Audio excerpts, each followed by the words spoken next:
اعوذ باللہ السمیع العلیل العظیم من الشیطان اللعین الرجیم بسم اللہ الرحمن الرحیم الحمدللہ رب العالمین الصلاۃ والسلام علی سیدنا و نبینا و شفیعنا و طبیب قلوبنا ومولانا مقتدانا بالقاسم محمد وآلہ الطیبین الطاہرین المعصومین ولعنۃ اللہ علی اعدائہم اجمعین من یومنا ھذا الی یوم الدین اما بعد فقد قال اللہ سبحانہ تبارک و تعالی فی القرآن المجید والفرقان الحمید بسم اللہ الرحمن الرحیم لقد یسرنا القرآن للذکر فہل من مدکر۔ ایک صلوات پڑھ دے محمد۔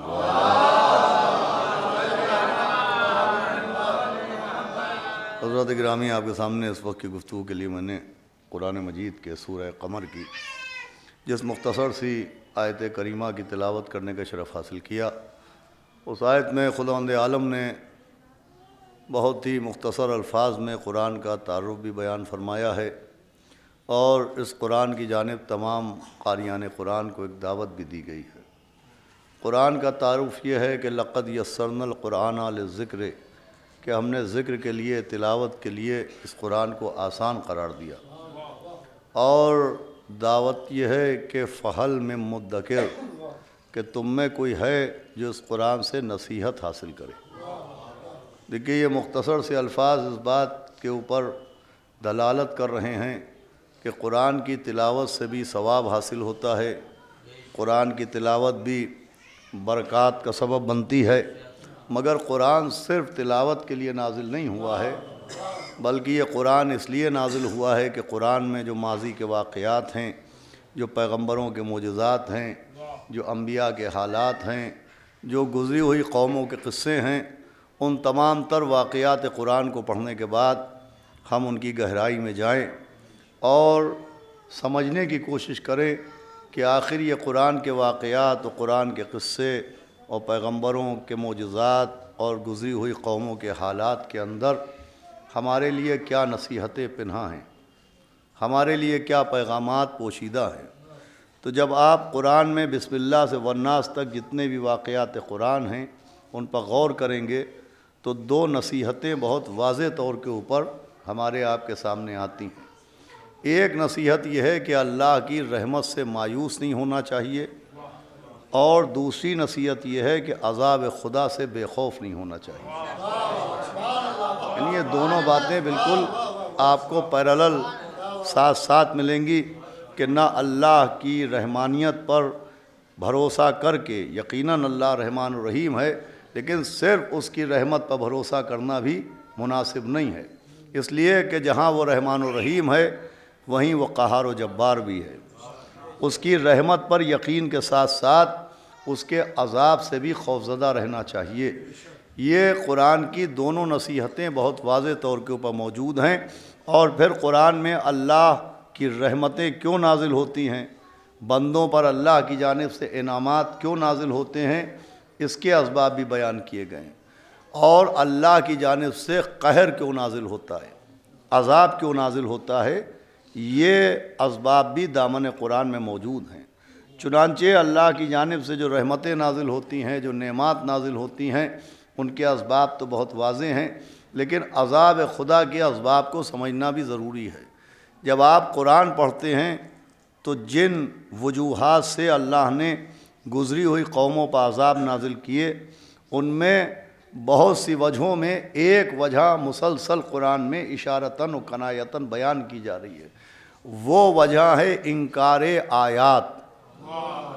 آپ جب قرآن پڑھیں گے تو قرآن میں جگہ جگہ آپ کو ملے گا کہ اللہ نے جن قوموں پر عذاب نازل کیا تو ان قوموں پر جو عذاب نازل ہونے کا سبب تھا وہ آیتوں کا انکار تھا، کہ انہوں نے اللہ کی آیتوں کا، اللہ کی نشانیوں کا انکار کیا۔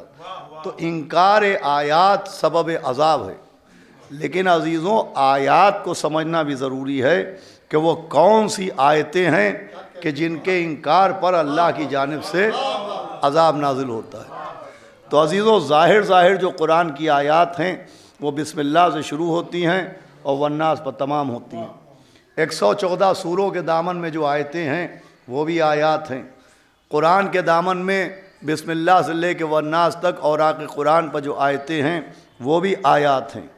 لیکن جب آپ ان آیتوں کو جو قرآن میں عبارتوں کی شکل میں موجود ہیں غور سے پڑھیے گا تو ان آیتوں میں بھی کچھ آیتوں کا ذکر موجود ہے۔ فرمائیے گا ان آیتوں میں بھی کچھ آیتوں کا ذکر موجود ہے۔ چنانچہ کہیں اعلان ہو رہا ہے بسم اللہ الرحمن الرحیم وَفِي الْأَرْضِ آیَاتٌ لِّلْمُوقِنِينَ، کہیں پر قرآن کی آیت ذکر کر رہی ہے کہ کچھ آیتیں زمین میں ہیں جو اہل یقین کے لیے ہیں۔ جو ہمارے یہاں وَفِي الْأَرْضِ آیَاتٌ لِّلْمُوقِنِينَ، کچھ آیتیں زمین میں ہیں جو اہل یقین کے لیے ہیں۔ پیغمبر اسلام معراج پر جاتے ہیں تو وہاں کی تمام تر رودات جو کتابوں میں موجود ہے اور تفسیر قرآن میں موجود ہے، اور قرآن میں اس کی جانب بھی آیت اشارہ کر رہی ہے کہ قد را من آیات ربہ الکبریٰ، کہ جب پیغمبر اسلام معراج کی منازل پر پہنچے تو قرآن کی آیت اعلان کر رہی ہے کہ وہاں کوئی آیت کبریٰ تھی جس کا دیدار نبی نے کیا۔ صلوات بھیجے محمد و آلہ محمد۔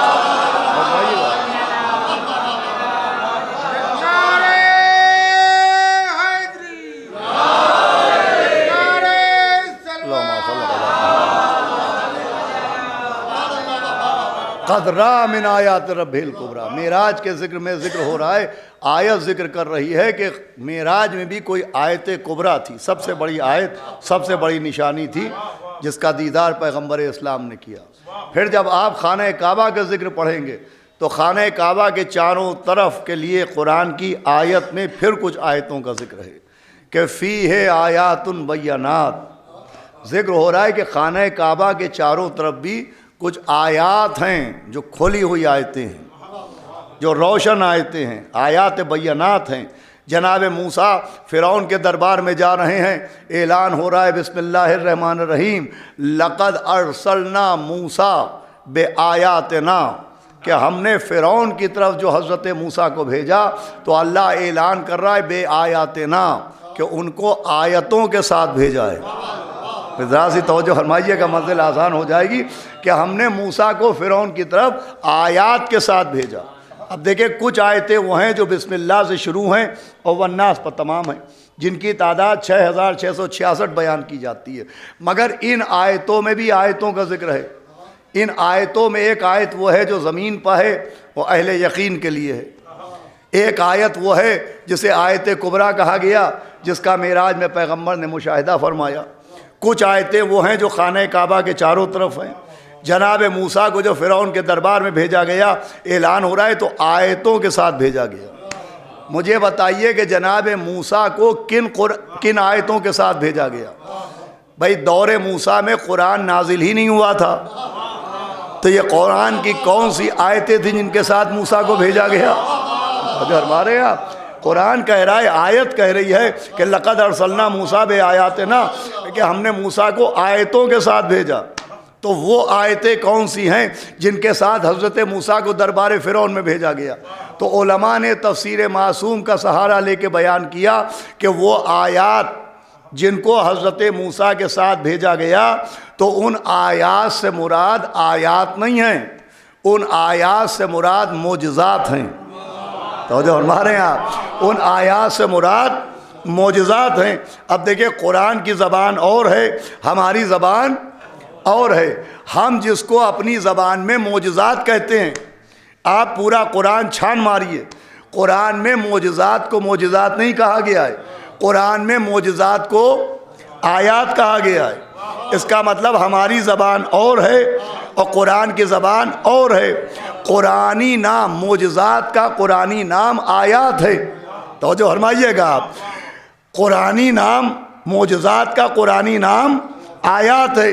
ویسے ہی جیسے پورے قرآن میں آپ کو لفظ معجزات نہیں ملے گا، معجزات کی جگہ لفظ آیات ملے گا، ویسے ہی قرآن میں آپ کو لفظ معراج نہیں ملے گا۔ ہم کہتے ہیں پیغمبر کی معراج، لیکن پیغمبر کی معراج کے لیے قرآن نے لفظ معراج کا استعمال نہیں کیا۔ قرآن کہہ رہا ہے سبحان الذی اسریٰ بعبدہ، بے نیاز ہے وہ خدا جو اپنے بندے کو سیر پر لے گیا۔ جس کو ہم معراج کہتے ہیں اسے قرآن سیر کہہ رہا ہے، سمجھایا جا رہا ہے معراج تمہاری نظر میں ہوگی، یہ نبی کی معراج نہیں ہے، یہ تو نبی کے لیے ایک سیر کی بات ہے۔ صلوات بھیجو محمد و آل محمد۔ دیکھیں ادھک منزل تھی، آسان ہو گئی، یہ بات آپ تک پہنچی۔ آیات معجزات کا قرآنی نام کیا ہے؟ آیات۔ معراج کا قرآنی نام کیا ہے؟ سیر۔ ہم جس کو معجزات کہتے ہیں قرآن اس کو آیات کہتا ہے، ہم جس کو معراج کہتے ہیں قرآن اس کو سیر کہتا ہے۔ اب جس قرآن میں لفظ معجزات نہیں ہے لفظ آیات ہے، جس قرآن میں لفظ معراج نہیں ہے لفظ سیر ہے، اسی قرآن میں لفظ طٰہٰ ہے، اسی قرآن میں لفظ یاسین ہے، اسی قرآن میں لفظ صراط مستقیم ہے، اسی قرآن میں لفظ نبأ العظیم ہے، اسی قرآن میں لفظ مرج البحرین ہے، اسی قرآن میں لفظ لیلۃ القدر ہے، اسی قرآن میں لفظ لولو والمرجان ہے۔ اب جن معصوموں نے بتایا کہ آیات کچھ اور نہیں، معجزات ہی کا نام آیات ہے، جن معصوموں نے بتایا کہ معراج سیر کچھ اور نہیں، معراج ہی کا نام سیر ہے، انہی معصوموں نے بتایا یہ طٰہٰ کچھ اور نہیں، نبی ہی کا نام طٰہٰ ہے، یہ یاسین کچھ اور نہیں، نبی ہی کا نام یاسین ہے، یہ صراط مستقیم کچھ اور نہیں، مولا علی کا نام صراط مستقیم ہے، یہ نبأ العظیم کچھ اور نہیں، مولا علی کا نام نبأ العظیم ہے، یہ لیلۃ القدر کچھ اور نہیں، یہ سیدہ کا نام لیلۃ القدر ہے۔ توجہ فرمائیے گا، یہ لولو المرجان کچھ اور نہیں، مولا حسن و حسین ہی کا نام ہے، مولا حسن و حسین ہی کا نام ہے، یہ قرآن کی زبان ہے۔ بھائی طٰہٰ نبی کا نام ہے، نبأ العظیم مولا علی کا نام ہے، لیلۃ القدر جناب سیدہ کا نام ہے، لولو والمرجان مولا حسن و حسین کے نام ہیں۔ اب وہ لوگ آئیں جو کہتے ہیں صاحب قرآن میں اہل بیت کے نام نہیں آئے، توجہ فرمائیے گا، ایک بہت بڑا طبقہ کہتا ہے صاحب قرآن میں اہل بیت کے نام نہیں ہیں۔ مسئلہ یہ نہیں ہے کہ قرآن میں اہل بیت کے نام نہیں ہیں، مسئلہ یہ ہے کہ آپ کو ان کے ناموں کا علم نہیں ہے۔ اے صلوات بھیجو محمد و آل محمد۔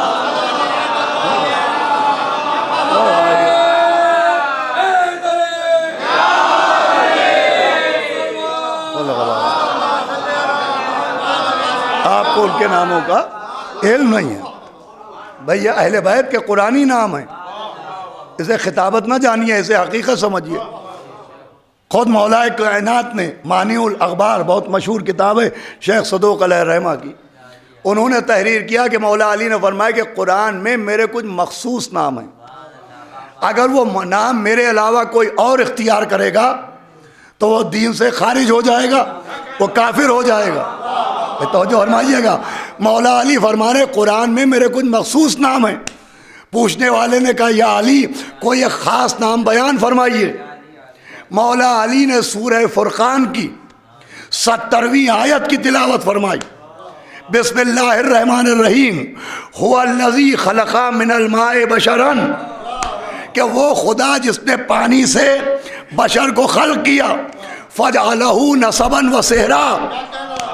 بھائی قرآن کہہ رہا ہے کوئی انسان ہے جسے اللہ نے پانی سے بنایا، اور جسے پانی سے بنایا اسے خاندانی بنایا۔ ہمارے یہاں فجعلہ نسبا، بھائی نسب خاندان کو کہتے ہیں، فجعلہ نسبا وصہرا، اور اسے خاندانی بنایا اور اس کو داماد بنایا۔ بھائی توجہ فرمائیے گا، عربی میں جیسے ابن کہتے ہیں بیٹے کو، بنت کہتے ہیں بیٹی کو، اب کہتے ہیں باپ کو، ام کہتے ہیں ماں کو، ویسے ہی عربی میں داماد کو کہتے ہیں سحر۔ فرمایا یہ سحر میرا نام ہے، فرمایا یہ میرا خاص نام ہے، میرے علاوہ کوئی نبی کا داماد نہیں۔ یا علی جان قربان، اور ایک فیصلہ بھی ہو گیا کہ مولا علی نے فرمایا میں ہوں نبی کا داماد۔ اس کا مطلب مولا علی نبی کے چہیتے داماد نہیں ہیں، اکلوتے داماد ہیں۔ مولا علی نبی کے چہیتے داماد نہیں، اکلوتے داماد ہیں۔ تو جناب سیدہ نبی کی چہیتی بیٹی نہیں ہے، اکلوتی بیٹی ہے۔ صلوات بھیجے محمد علیہ۔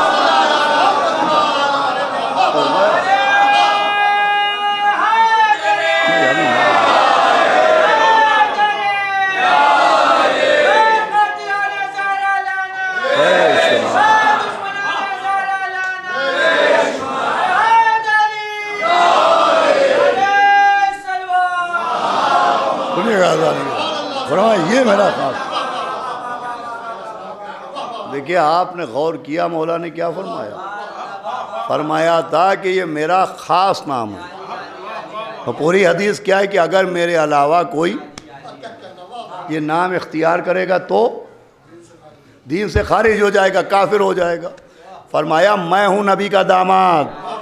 اب لوگ کہتے ہیں کہ صاحب تاریخ میں تو ان کو بھی داماد لکھا ہے، تو وہ ان کے داماد ہونے کا اعلان نہیں ہے، ان کے کافر ہونے کا اعلان۔ اے صلوات بھیجو محمد محمد۔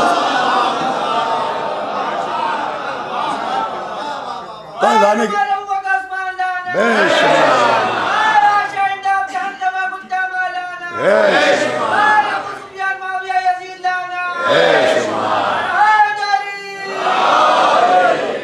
اور فرمایا اپنے عزیزوں۔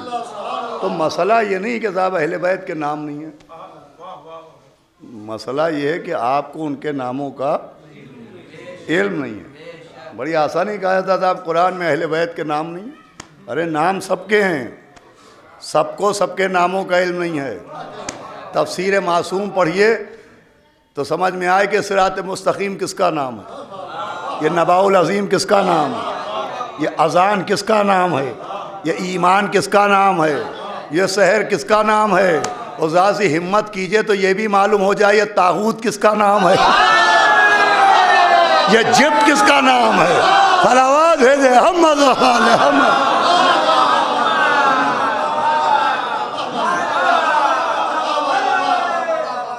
بھائی کچھ کوڈ ورڈز بھی ہیں، کچھ کوڈ ورڈز بھی ہیں۔ السلام علیکہ ایھا النبأ العظیم، السلام علیکہ ایھا الصراط المستقیم، وہیں لعن اللہ جبت والطاغوت۔ صلوات بھیجے محمد محمد۔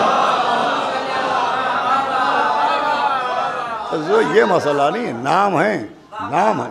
چنانچہ معصوم فرما رہے ہیں سورہ قلم میں اللہ نے قسم کھائی کہ نون کی قسم اور قلم کی قسم، قسم کھائی اللہ نے نون کی اور قلم کی۔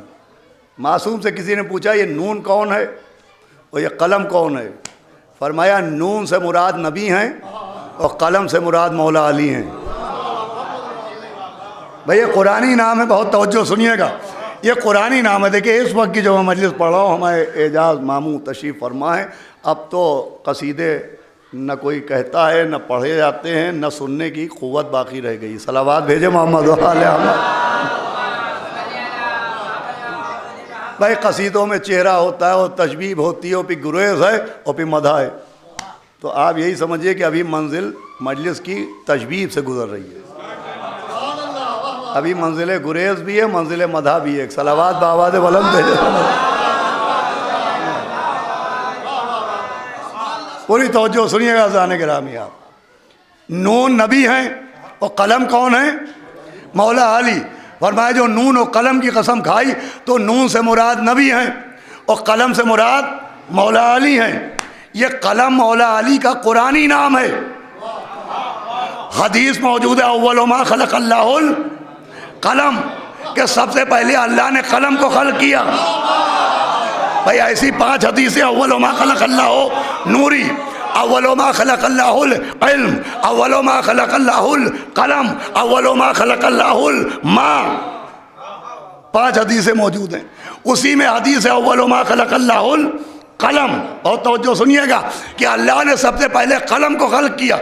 اب آپ کو تفسیر سناتا ہوں. معصوم نے فرمایا پھر قلم کو حکم دیا کہ لکھ. اللہ نے قلم کو حکم دیا کہ لکھ، تو قلم نے لکھنا شروع کیا. جس نے لکھا اس کا نام ہے قلم، اور جس میں لکھا اس کا نام ہے لوح محفوظ. تو جو مانے آپ، لکھنے والا قلم اور جس پہ لکھا گیا اس کا نام ہے لوح محفوظ. اب قلم نے لکھنا شروع کیا. اول کائنات سے آخر کائنات تک جو ہونا ہے وہ قلم نے لکھا. کس کو کتنی زندگی ملے گی قلم نے لکھا. کس کو کتنی صحت ملے گی یہ قلم نے لکھا. دنیا میں کتنے نبی آئیں گے یہ قلم نے لکھا. نبیوں میں رسول کتنے ہوں گے یہ قلم نے لکھا. رسولوں میں اولی العزم کتنے ہوں گے یہ قلم نے لکھا. رحمت للعالمین کون ہے یہ قلم نے لکھا. امیر المومنین کون ہے یہ قلم نے لکھا. کس نبی پر کون سا صحیفہ نازل ہوگا یہ قلم نے لکھا. بھائی جتنا بھی علم ہے وہ قلم کے ذریعے لوح محفوظ تک پہنچا. بھائی لوح محفوظ کیا ہے؟ اپنے بچوں جوانوں کے لیے بات کو آسان کروں. بھائی لوح محفوظ کو آپ یوں سمجھیے کہ جو حیثیت موبائل میں میموری کارڈ کی ہے وہی لوح محفوظ کی ہے. بھائی بلا تشبیہ، جیسے میموری میں ساری میموری سارا ڈاٹا محفوظ ہوتا ہے، ویسے ہی سارا علم کہاں محفوظ ہے؟ لوح محفوظ میں. تو سارا علم لوح محفوظ کے پاس ہے، مگر لوح محفوظ تک جو یہ علم پہنچا یہ کس کے ذریعے پہنچا؟ قلم کے ذریعے. اس کا مطلب لوح محفوظ کو علم بعد میں ملا، قلم کے پاس سارا علم پہلے سے موجود تھا. اور قلم مولا علی ہیں. اب سمجھ میں آیا کوفے کے ممبر سے یہ صدائیں کون لگاتا تھا کہ سلونی سلونی.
قلم اول ما خلق. دیکھیں ذہن میں رکھیے قلم مولا علی ہیں. اللہ نے حکم دیا لکھو، تو لوح محفوظ میں جتنا علم ہے وہ ڈائریکٹ نہیں آیا، وہ وایا علی آیا. بھائی لوح محفوظ کے علم کا ذریعہ بھی مولا علی بنے. اب لوح محفوظ میں جتنی کتابیں ہیں آسمانی یہ کہاں محفوظ تھیں؟ لوح محفوظ پر. جبریل آیتیں کہاں سے لاتے تھے؟ لوح محفوظ سے. بھائی نبی پر جبریل نازل ہوتے تھے، آیت کہاں سے لے کے آتے تھے؟ لوح محفوظ سے. اس کا مطلب قرآن لوح محفوظ پر پہلے سے محفوظ تھا، مگر یہ لوح محفوظ کے صندوق میں جو قرآن کا خزانہ پہنچا یہ علی کے ہاتھوں سے پہنچا. یہ قرآن کی آیتیں بھی لوح محفوظ پر مولا علی نے تحریر کی. اب لوگ پوچھتے ہیں صاحب 13 رجب کو قرآن نازل ہوا نہیں، علی نے کیسے سنا دیا؟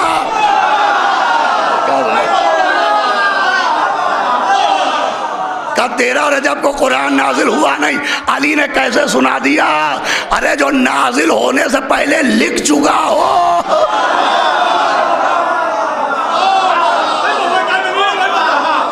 صلوات بھیجے احمد والے احمد۔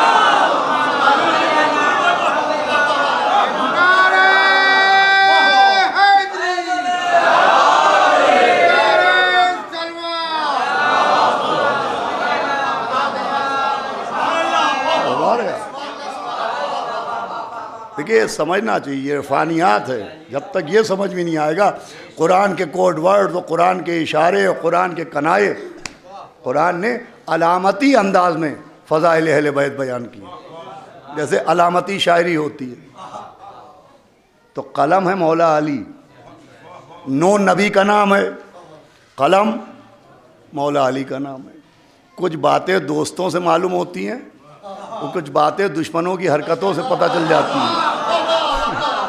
بھائی قلم مولا علی ہیں، یہی وجہ ہے کہ علی کے دشمن کو نبی تک کو قلم دینا پسند نہیں تھا۔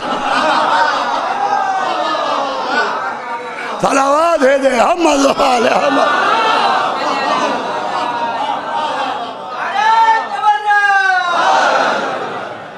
فرمایا آپ نے۔ تو عزیزو قرآن کی آیات، میں عرض کر رہا تھا کہ آیات کو سمجھنا ضروری ہے کہ انکار آیات پر عذاب نازل ہوتا ہے۔ تو آیات سے مراد معجزات بھی ہے، صرف آیتیں وہی نہیں ہیں جو بسم اللہ سے لے کے والناس تک ہیں، ان آیتوں کی زبان پر بھی کچھ آیتیں ہیں۔ میں نے عرض کیا وہ فی الارض آیات للموقنین، کچھ آیتیں وہ ہیں جو زمین میں ہیں، آخری منزل ہے، اور اسی کے لیے آپ کو توجہ چاہتا ہوں آپ کی۔ کچھ آیتیں زمین میں ہیں جو اہل یقین کے لیے ہیں، اور کچھ آیات جناب موسیٰ، وہ معجزات تھے جنہیں آیات کہا گیا، وہ فرعون کے دربار میں لے کے گئے۔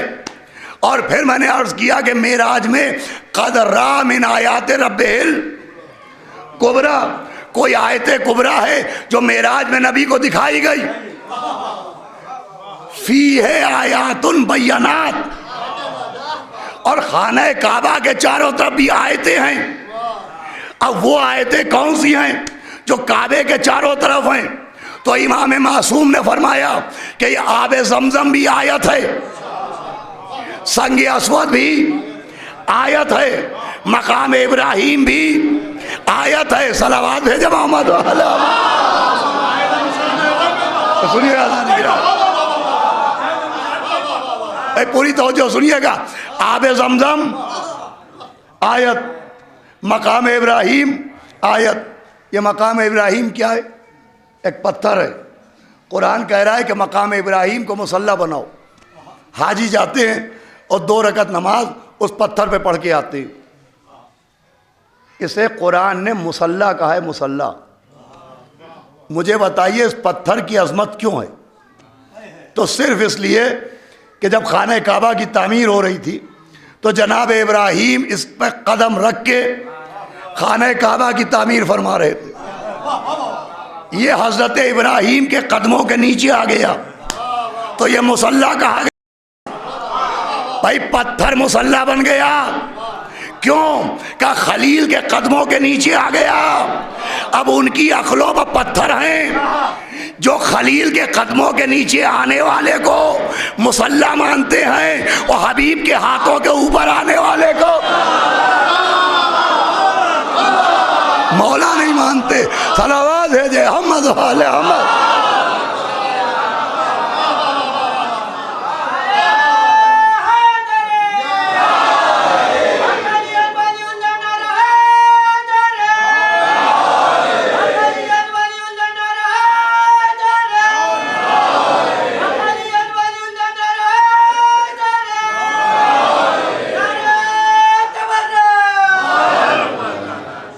بے شمار سنے اذان گرام۔ تو سنگ اسود کیا ہے؟ آیت۔ فیہ آیات بینات۔ آب زمزم کیا ہے؟ آیت۔ مقام ابراہیم کیا ہے؟ آیت. یہ تفسیر معصوم ہے. یہ بھی آیتیں ہیں. اب اتنی دیر گفتگو کا نتیجہ دینا چاہ رہا ہوں. سنگ اسود آیت، آب زمزم آیت، مقام ابراہیم آیت. مگر عزیزو غور کیجئے گا، سنگ اسود آیت ہے مگر کعبے کے باہر. مقام ابراہیم آیت ہے مگر کعبے کے باہر. آب زمزم آیت ہے مگر کعبے کے باہر. تو جو کعبے کے باہر ہو وہ تو آیت ہے، تو جو 13 رجب کو کعبے کے اندر ہو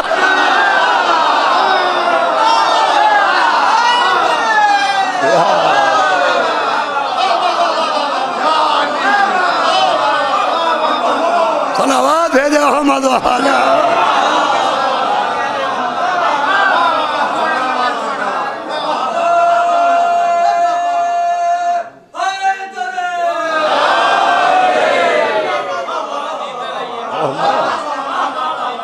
جو کعبے کے باہر وہ تو آیت، اور جو کعبے کے اندر ہے 13 رجب کو وہ کیا ہے؟ آپ نے بھی کہا آیت، میں بھی کہہ دوں آیت. لیکن آیتوں کے لیے تفسیر بالرائے حرام ہے. آیتوں کے لیے تفسیر بالرائے، تفسیر بالرائے کا مطلب ہے اپنی رائے سے تفسیر کرنا، کہ اس آیت کا مطلب ہم یہ سمجھتے ہیں، ہمارا دل یہ کہہ رہا ہے، ہمارا دماغ یہ کہہ رہا ہے. تشیع میں یہ نہیں چلتا بھائی، ہمارے مسلک میں یہ نہیں چلتا کہ ہمارا دماغ کیا کہہ رہا ہے. شیعت اس کا نام ہے کہ آیت کے لیے امام کیا کہہ رہا ہے.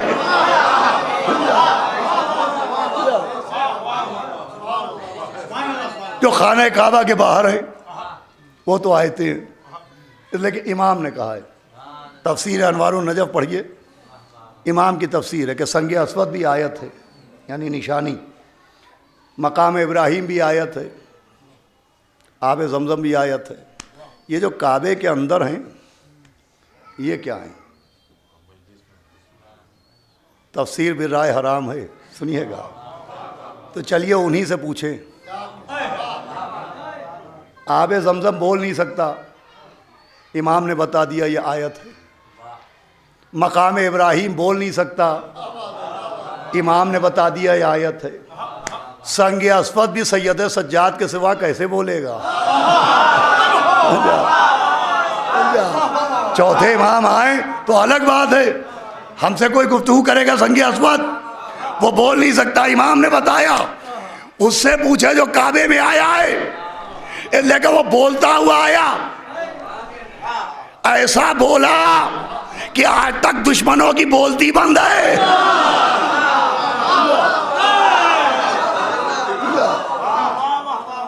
وہ تو بولتے ہوئے آئے، تورات سناتے ہوئے، زبور سناتے ہوئے، انجیل سناتے ہوئے آئے. ان سے پوچھے کہ یا علی آپ بتائیں آپ کیا ہیں؟ وہ جو کعبے کے باہر ہے سنگ اسود وہ بھی آیت، جو آب زمزم ہے وہ بھی آیت، جو مقام ابراہیم ہے وہ بھی آیت. آپ کیا ہیں؟ مولا علی نے سینے پر ہاتھ رکھا، فرمایا انا آیت اللہ الکبریٰ. میں اللہ کی سب سے بڑی جو معراج میں نبی کو دکھائی گئی، فرمایا میں ہوں سب سے بڑی آیت، انا آیت اللہ الکبریٰ. خدا کی قسم میں اللہ کی سب سے بڑی آیت ہوں. بھائی سب سے بڑی اللہ کی نشانی، سب سے بڑی اللہ کی آیت علی ہے. اور آیتوں کا وضع یہ ہے کہ قرآن کہہ رہا ہے کہ اگر یہ قرآن پتھروں پر نازل ہوتا، پہاڑ پر نازل ہوتا تو پہاڑ ٹکڑے ٹکڑے ہو جاتے. ارے جب قرآن کی ساری آیتوں کا وزن اتنا ہے تو آیت کبریٰ کا وزن کتنا ہوگا؟ جو سب سے بڑی آیت ہے اس کا وزن کتنا ہوگا؟ اب سمجھ میں آیا جب مادر علی آگے بڑھی تو کعبے کی دیوار میں در کیوں بن گیا؟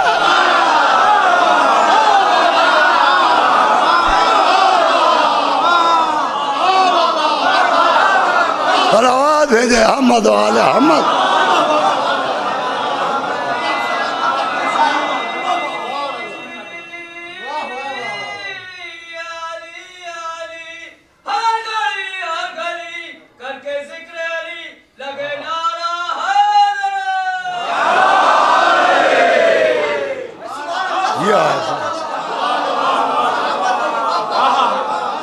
انکار آیات پر عذاب نازل ہوتا ہے. تو سب سے بڑی آیت علی ہیں.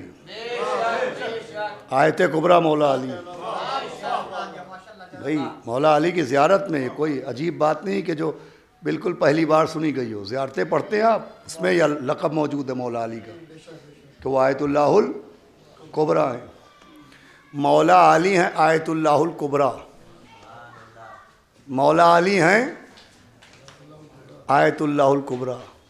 اب اگر آیت اللہ الکبریٰ سے مخاطب ہو کہ کبھی نبی کہیں کہ اگر تم نہ ہوتے تو کوئی سیدہ کا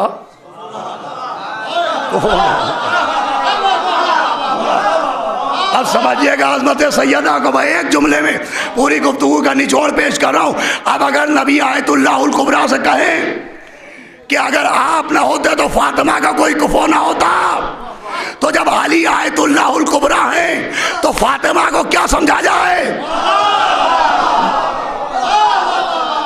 بھائی جب مولا علی آیت اللہ الکبریٰ ہے تو سیدہ کو کیا سمجھا جائے؟ تو حدیثوں نے بتایا کچھ نہ سمجھا جائے. وہ آیت اللہ الکبریٰ ہے, یہ آیت اللہ العظمیٰ ہے. اللہ اپنی عقل سے کیا سمجھے گا؟ اگر اتنا ہی سمجھ لیا جائے. جناب سیدہ کے القاب میں یہ لقب ہے آیت اللہ العظمیٰ. وہ آیت اللہ الکبریٰ ہیں, یہ آیت اللہ العظمیٰ ہیں. اب سمجھیے کن آیتوں کے انکار پہ عذاب نازل ہوتا ہے. یہ وہ آیتیں ہیں. مولا علی وہ آیت ہے, جناب سیدہ وہ آیت ہے. ان کے انکار پہ عذاب نازل ہوگا. جناب سیدہ نے دربار میں جا کے قرآن کی آیات سنائی تھیں, ان کا بھی انکار ہوا. سیدہ نے اشارہ کیا تھا کہ جب ورق پر لکھی ہوئی آیتوں کے انکار پہ عذاب نازل ہوتا ہے تو نبی کے دل پر اتری ہوئی, بلکہ جو نبی کا دل ہو فاطمہ تو بذتو منی فاطمہ تو قلبی.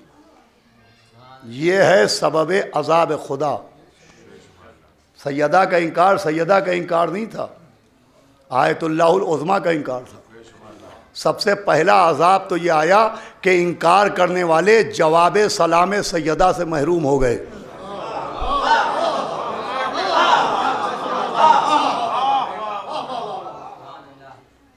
یہ عذاب ہے عزیزان گرامی. اور آج تک پوری دنیا پر ملت مسلمہ پر جو عذاب نازل ہے وہ اسی کا عذاب ہے. آج ملت مسلمہ پوری دنیا میں پریشان ہے کہ صاحب ہمارا حق پامال ہو رہا ہے, مسلمانوں کے حقوق چھینے جا رہے ہیں, ہمیں حق سے محروم کر دیا گیا. خدا کی قسم جب سیدہ کا حق چھنا, اگر دنیا چیخ اٹھتی تو آج کوئی اپنے حق سے محروم نہ ہوتا.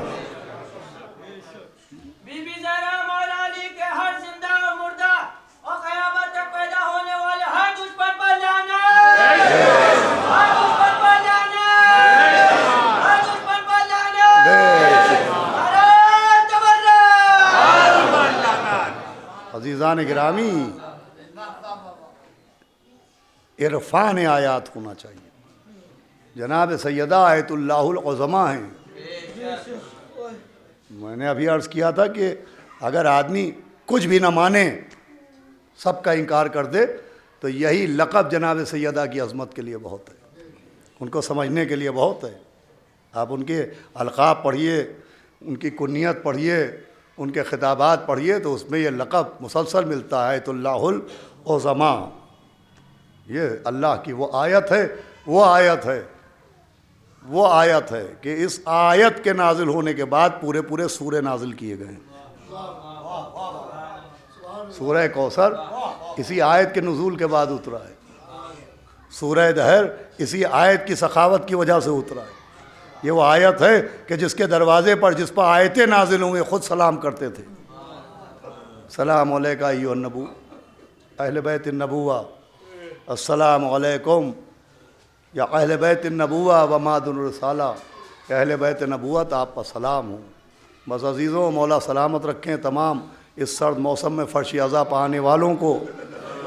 ہمارے مظہر امیر صاحب جو مسلسل، بلکہ میں سمجھتا ہوں بہت قدیم یہ خمسہ مجالس ہے جو جناب سیدہ کی شہادت کے سلسلے میں ایام عزائے فاطمیہ کے عنوان سے کافی عرصے سے برپا کیا جا رہا ہے۔ بیٹے کے حرم میں ماں کا پرسہ، وہ بی بی جو اپنے لال کا پرسہ لینے کے لیے اپنے مولا حسین کے غم میں شرکت کے لیے ایک مجلس سے دوسری مجلس میں جاتی ہے۔ آج 5 دن ہو گئے مولا حسین کے روضے کی شبی میں مولا حسین کو ان کی ماں کا پرسہ پیش کیا گیا۔ دیکھیے یہ سرد موسم کے باوجود اتنا بڑا مجمع آیا، یہ مجمع اعلان کر رہا ہے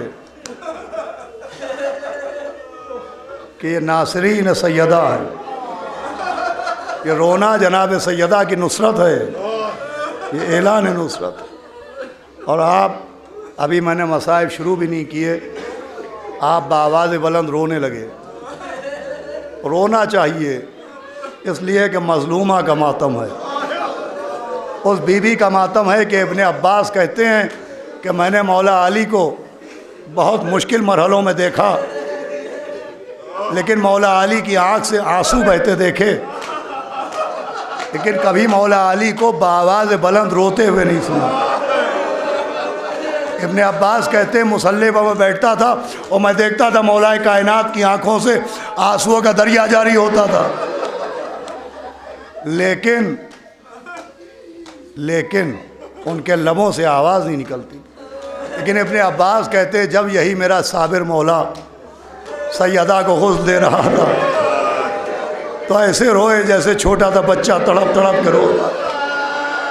ابن عباس کہتے میں نے پوچھا کہ میرے مولا آپ کو کبھی بآواز بلند روتے نہیں دیکھا؟ آواز ابن عباس ان آنکھوں نے کیا کیا دیکھا؟ ارے بنت رسول کی ٹوٹی ہوئی پسلیاں دیکھی، ہاتھ پر تازیانے کا نشان دیکھا، ہاتھ پر تازیانے کا نشان۔ آج آخری مجلس ہے، میں چاہتا ہوں مصائب میں کمی نہ ہو، لیکن زیادہ زیادہ 10 یا 12 منٹ۔ تازیانے کا نشان ایک ملعون ہے جس کا نام ہے قنفذ۔ جب قاتلین جناب زہرا پر لعنت کیا کیجئے تو اس قنفذ کو فراموش نہ کیا کیجئے، اس لیے کہ یہ وہ ملعون ہے کہ جب دروازے میں آگ لگا کے ڈھکیلا گیا اور میری شہزادی نے پیچھے سے اپنے ہاتھ سے دروازے کو روکنا چاہا تو قنفذ نے تازیانہ لے کے بی بی کا بازو پر مارا۔ تازیانہ شہزادی کے بازو پر مارا۔ بیت الاذان میں شیخ عباس قمی نے لکھا ہے کہ دوسرے غاصب کا زمانہ تھا، اللہ اس کے عذاب میں اضافہ کرے، اور قحط پڑ گیا، سوکھا پڑ گیا، بہت سے لوگوں کی تنخواہ روک دی گئی، بہت سے لوگوں کی پینشن آدھی کر دی گئی، لیکن قنفذ کی نہ تنخواہ روکی گئی اور نہ قنفذ کے اوپر جو انعامات تھے وہ بند کیے گئے۔ تو مسجد میں بنی ہاشم بیٹھے ہوئے یہ بات کر رہے تھے کہ آخر کیا بات ہے کہ سب کی تنخواہیں رک گئیں لیکن قنفذ کی تنخواہ نہیں رکی۔ اتنے میں مولا کائنات تشریف لائے تو ابن عباس نے کہا یا علی آپ نے سنا سب کی تنخواہیں رک گئیں لیکن قنفذ پر انعامات کا سلسلہ نہیں رک رہا ہے، آخر قنفذ نے کیا کارنامہ کیا؟ مولا علی کی آنکھوں سے آنسو بہنے لگے۔ کہا جاننا چاہتے ہو اس نے کیا کیا؟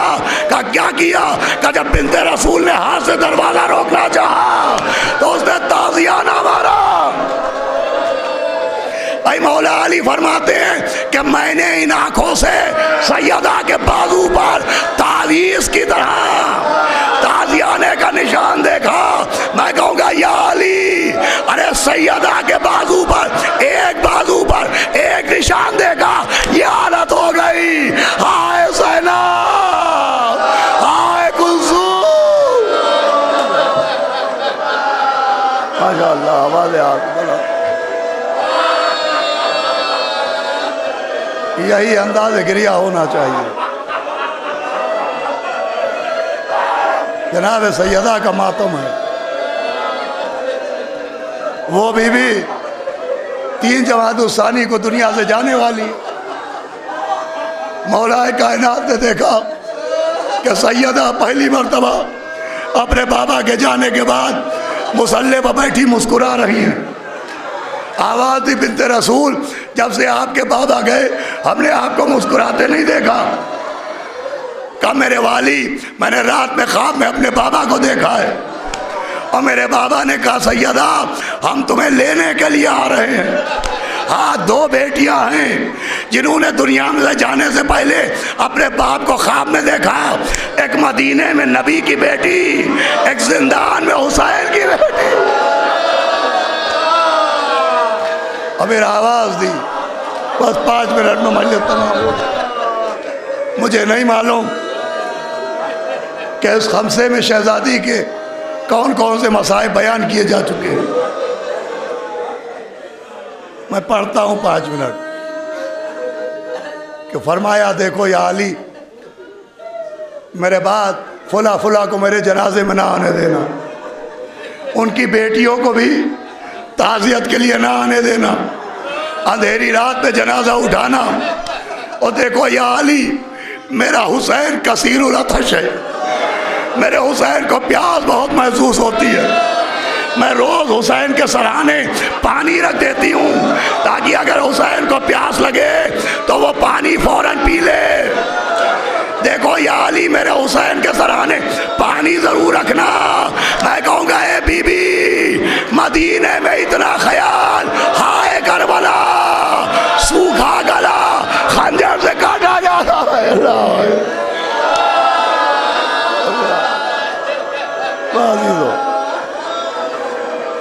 آواز یا علی آپ ہی ہمیں غسل دیجیے گا, آپ ہی ہمیں کفن پہنائیے گا. یا علی ہمارا کفن ہمارے بابا ہمارے حوالے کر کے گئے. یہ واقعہ یاد ہے نا آپ کو؟ آپ کو یاد ہوگا جب 28 صفر کی شب تھی تو پیغمبر نے مولا علی سے وصیتیں کی تھی کہ یا علی تم ہی مجھے غسل دینا, تم ہی مجھے کفن پہنانا. اور دیکھو یا علی ہمارے لیے جنت سے کفن آ چکے ہیں. یہ کہہ کہ نبی نے ایک کفن نکالا اپنے سینے پر رکھا. آواز دی یا علی یہ میرا کفن ہے. اس سرانے بیٹھی روتی ہوئی بیٹی کو دیکھا. آواز دی بی بی نہ روئیے, بہت جلدی ہم آپ کو بلائیں گے, یہ آپ کا کفن ہے. تیسرا کفن نکالا, کہا یا علی آپ کے سر پر ضربت ماری جائے گی, یہ آپ کا کفن. اب آخری کفن بچا تھا. آواز دی میرے لال حسن یہ آپ کا کفن ہے. سب کو کفن بٹ گئے.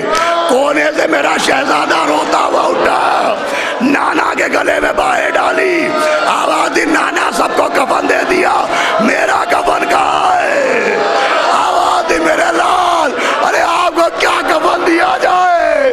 گلے میں خنجر چلنے کے بعد کوئی امامہ لے جائے گا, کوئی کرتا لے جائے گا, کوئی عزیزو 1 منٹ ملے تمام ہو گئے. آپ کو کیا کفن دیا؟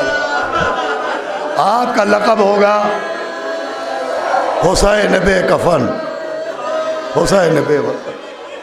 لیجئے جو نبی نے کہا تھا وہی ہوا. ایک بہن درے خیمہ سے دیکھ رہی ہے, او پسر ساکھ میرا ماجایا دبا کیا جا رہا. تو دیکھ رہا ہے اور کوئی امامہ لے گیا, کوئی کرتا لے گیا, کوئی کمر کا پٹکا لے گیا, کوئی پاؤں کی نالین لے گیا. جناب مختار نے جب لشکر عزیز کو گرفتار کیا تو ایک جمال تھا. جناب مختار نے کہا تو نے کیا ظلم کیا؟ تو جمال نے کہا جب لاش حسین پر کوئی کرتا لے گیا, کوئی کمر کا پٹکا لے گیا, عزیزو مجلس تمام ہے, کہ میں بھی پہنچا کہ مجھے بھی کچھ مل جائے, لیکن نہ سر نہ امامہ نہ کرتا نہ کمر کا پٹکا نہ پاؤں کی نالین کا کچھ نظر نہ آیا. کہ میں نے دیکھا حسین کے